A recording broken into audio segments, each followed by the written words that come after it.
بسم اللہ الرحمن الرحیم۔ السلام علیکم ورحمۃ اللہ۔ اسلامک نالج پر مبنی سوال جواب کی ایمان افروز سیریز میں خوش آمدید۔ سوال نمبر 1، اللہ تعالیٰ تک پہنچنے کے لیے بلند مینار کس نے بنوایا تھا؟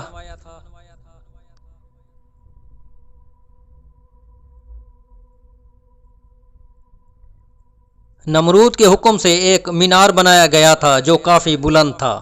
یہ مینار مینار بابل کے نام سے مشہور ہے۔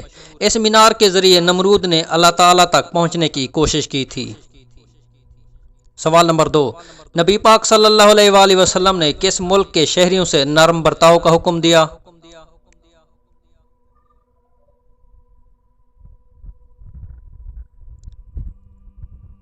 پیغمبر اکرم صلی اللہ علیہ وآلہ وسلم نے اپنے اصحاب رضوان اللہ اجمعین کو حضرت ہاجرہ علیہ السلام کی خاطر مصر کے لوگوں کے ساتھ نرمی سے پیش آنے کا حکم دیا، کیونکہ اماں ہاجرہ علیہ السلام بھی اپنے وقت میں بادشاہ مصر کی بیٹی تھی۔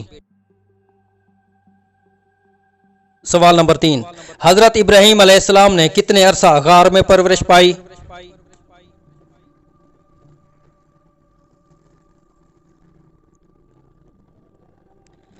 بعض مفسرین کا قول ہے کہ 7 سال کی عمر تک، اور بعضوں نے تحریر فرمایا ہے کہ 17 برس تک حضرت ابراہیم علیہ السلام غار میں پرورش پاتے رہے۔ سوال نمبر 4، حضرت یونس علیہ السلام مچھلی کے پیٹ میں کتنا عرصہ رہے؟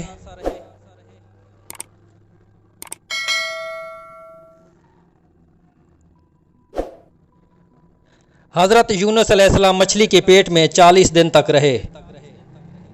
سوال نمبر 5، نمرود کتنے سال تک بادشاہ بنا رہا؟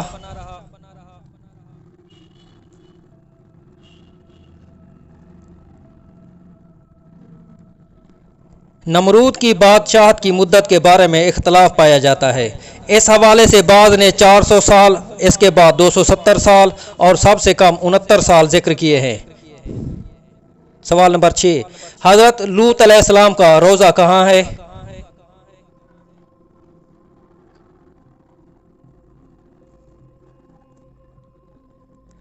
حضرت لوط علیہ السلام کا روضہ مبارک اردن میں واقع ہے۔